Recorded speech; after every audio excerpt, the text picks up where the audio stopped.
Austin here. Join me once more as we venture back into the world of ElfQuest.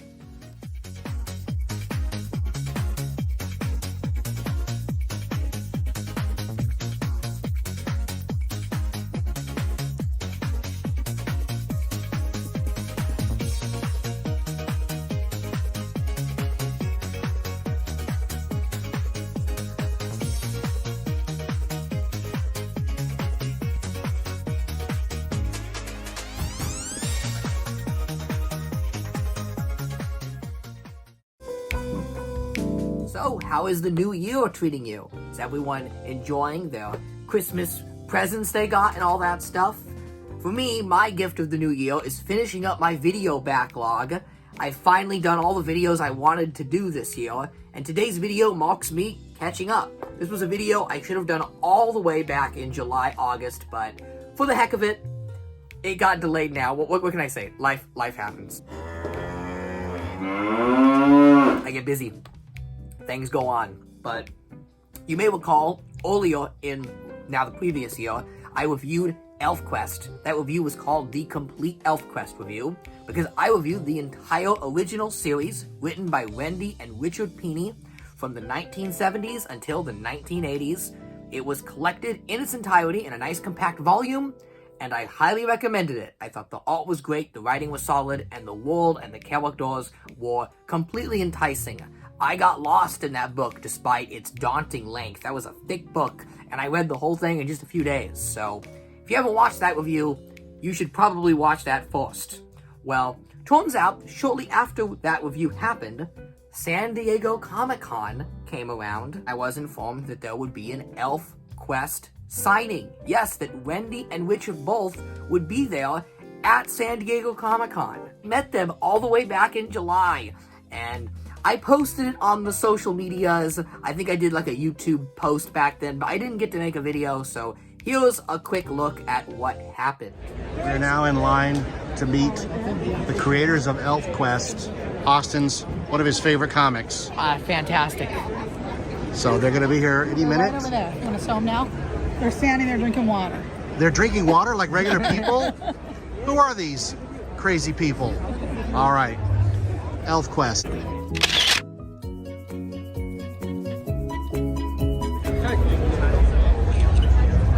Happy birthday, Richard! Viva ElfQuest! 2, 3. Oh!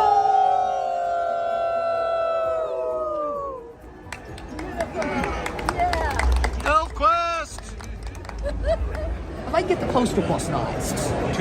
Austin, A-U-S-T-I-N. Awesome, thank you so much.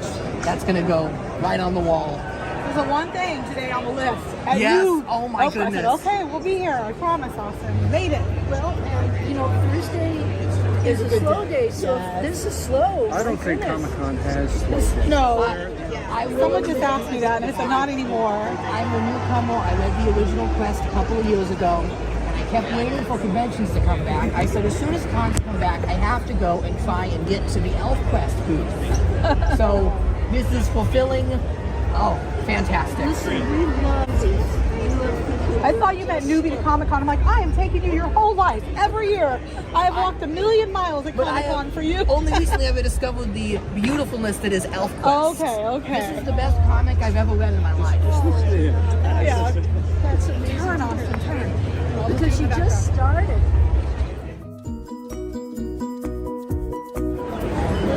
There they are. Hello. I'm overstimulated from ElfQuest. Lot to process, lot to handle. You want to do a howl? Oh! Wow, wasn't that amazing? That was my dear mother, my beloved mother, recording that because I didn't want to film it, but she did because she saw how the grand old time I was having. It was so nice and warm. I was just pleasantly surprised by that. It makes my love of the ElfQuest comic go even further because you see Wendy and Richard and they love each other. They've been married 50 years now. Believe that. 50 years of marriage.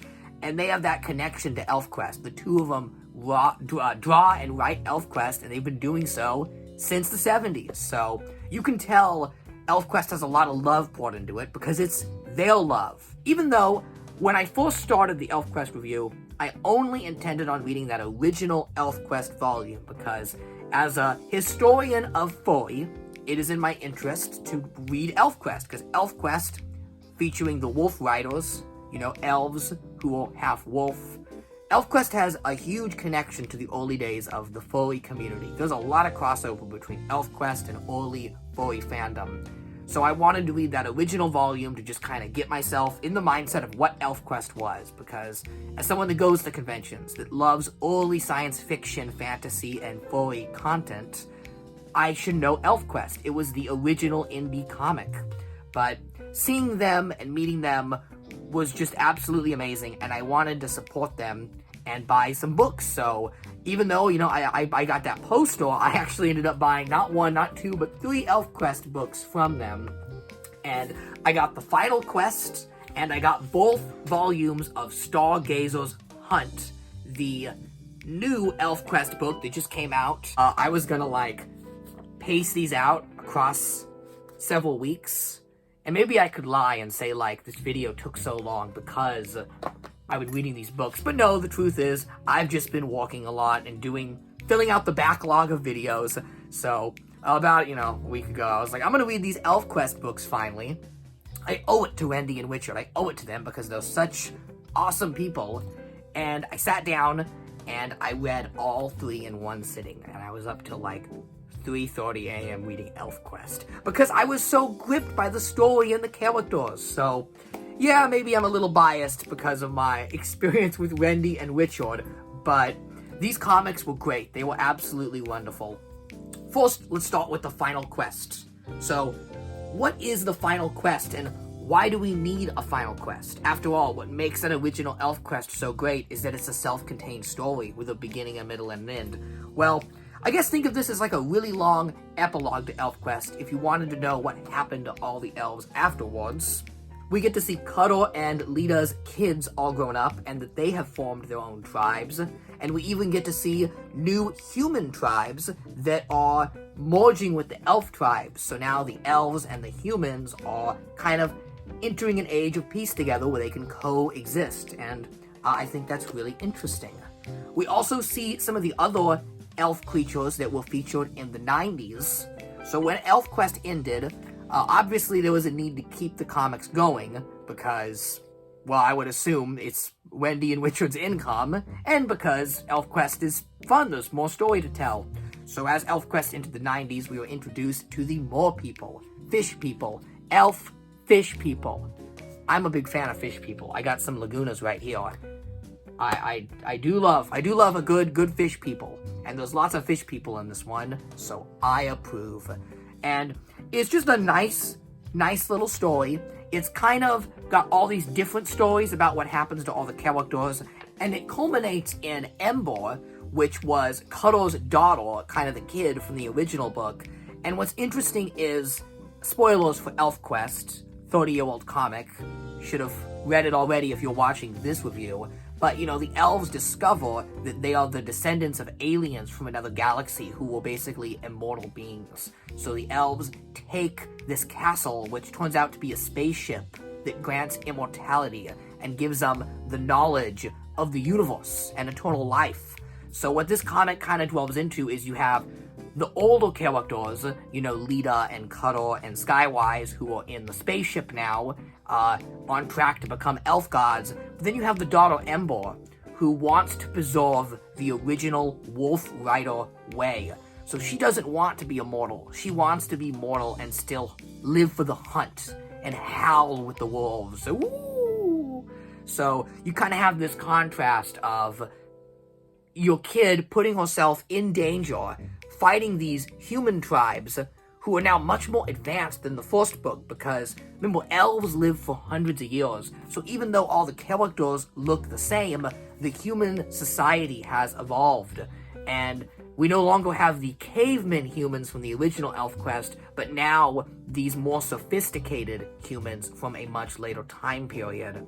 I'm not sure because it's an alternate history. It's not exactly the elves are living in human history. It looks like a early feudal society somewhere in Asia. is what they're going up against in this book. But the catalyst is the humans have a new invention, the gun, which the elves have never seen before. So you've got these humans now who are inventing really dangerous weapons that could essentially create warfare and destroy the wildlife and destroy the world. So you have the daughter Ember who is gonna put a stop to that. And it's pretty good. It's pretty solid. I bought this book and I didn't know it was one of 2 volumes. It's called ElfQuest: The Final Quest, and you have to really look to see the one on the side here that this is a 2-parter. So I was only able to read the first half of the end and then just kind of catch up on the other half through online summaries. But spoiler alert, Cutter dies and becomes one with the great elf goddess, the High Elf they call her, and his hero's journey is complete as his daughter takes on the mantle of leading the Wolfriders in their new tribe.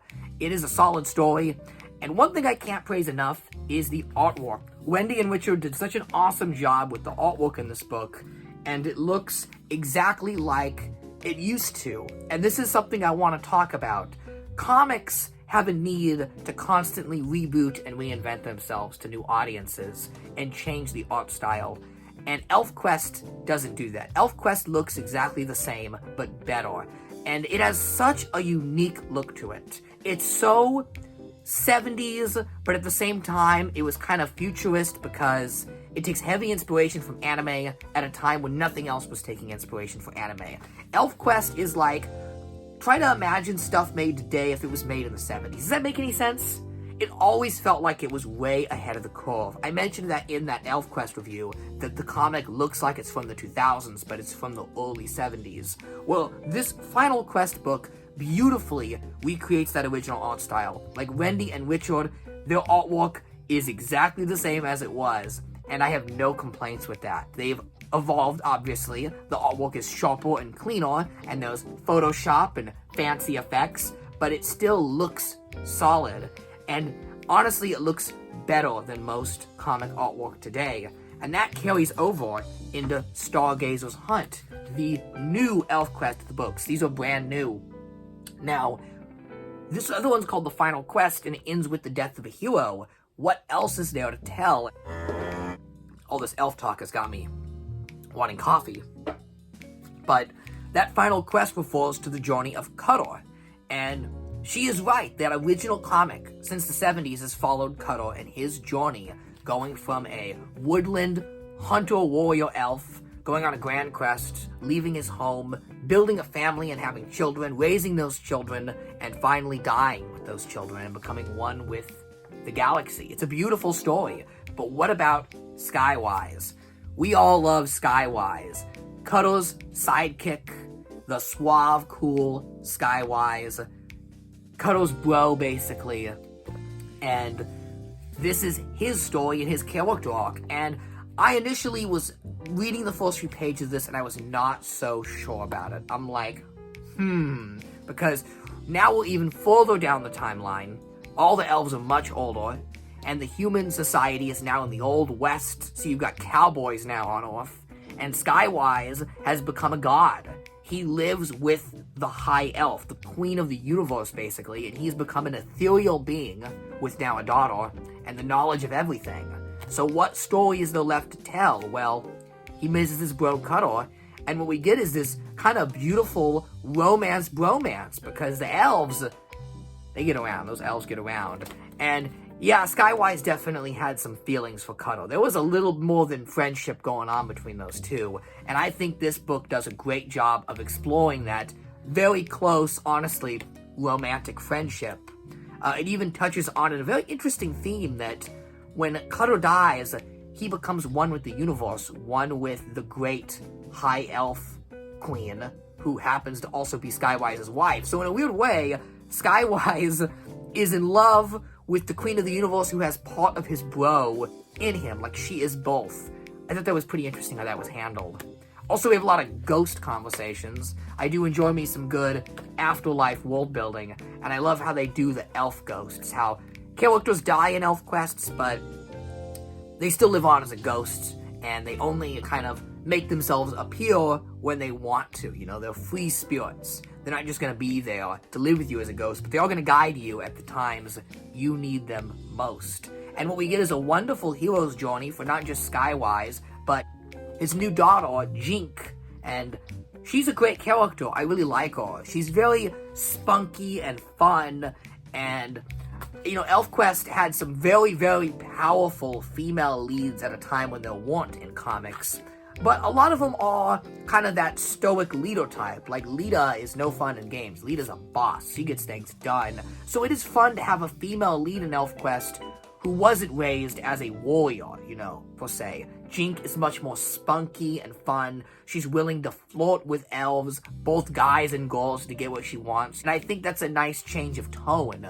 And I think what these books do is they really distance themselves from ElfQuest's original story, and that's a good thing. No longer do we have these long stories of elves going on hunts, running around the woods, and looking for the mystery, because the mystery's solved, you know?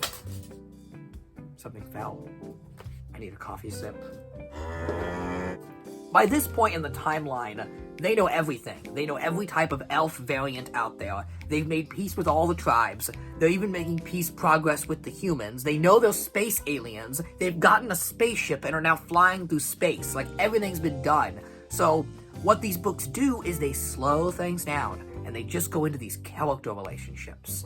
These mother-daughter, father-son relationships. Even grandfather to son. Family. I think it's wonderful. There isn't even any real action in these books.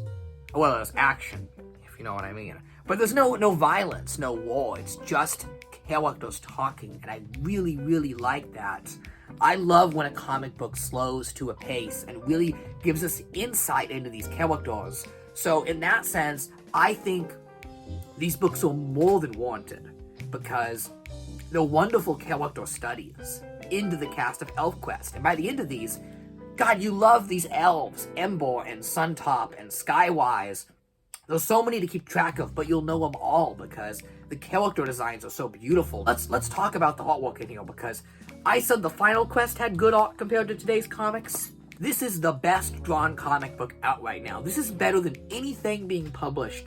And it wasn't even drawn by Wendy and Richard. It was drawn by their protege, a guy named Sonny Strait, who they have been training for over 20 years. I think he's worked on ElfQuest since the early 2000s, and now he has become the main artist of ElfQuest. I love the look of these books. The anatomy is gorgeous. The character designs are distinct and varied. I love how the high elves have these tall, slender bodies compared to the short Wolfrider elves, kind of showing a nice contrast between the immortal gods and the mortal elves, which have a gap between them, especially a generational gap, being the parents who have decided to stay immortal gods, and the sons and daughters who have decided to be mortal, to feel pain because they want to feel pain, they want to feel humanity.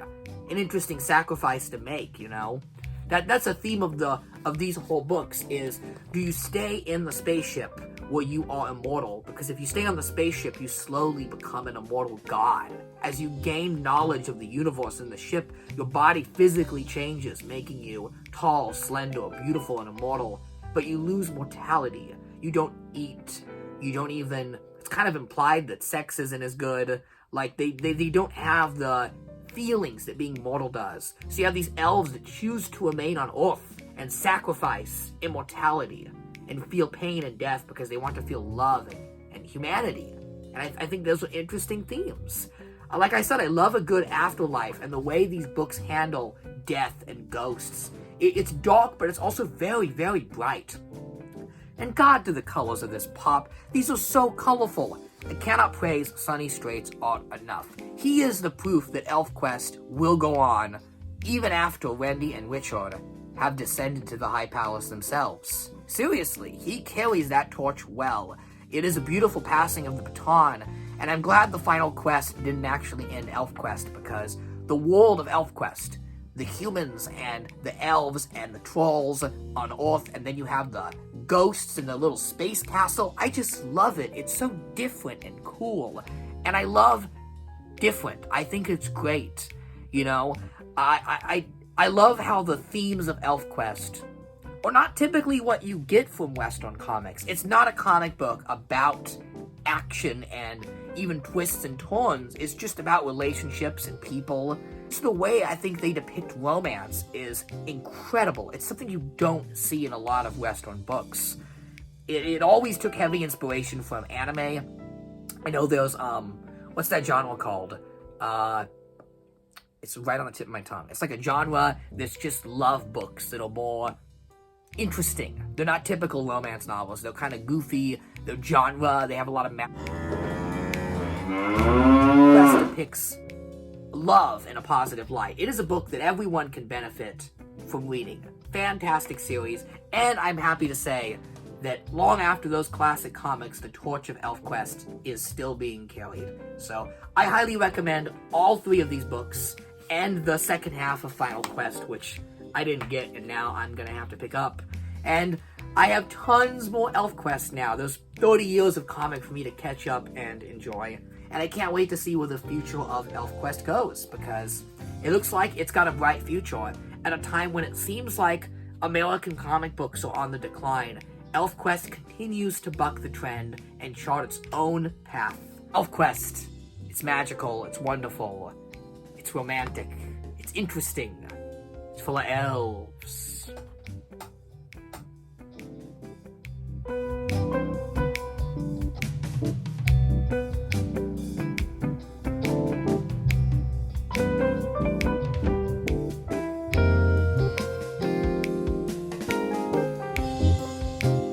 By the way, I didn't get a Christmas video this year, Don, because life's been so busy. I mean, I'm making a Comic-Con catch-up, basically, in January. How pathetic is that? But look, I got a cow sweater. It's got a cow and a little jingly bell.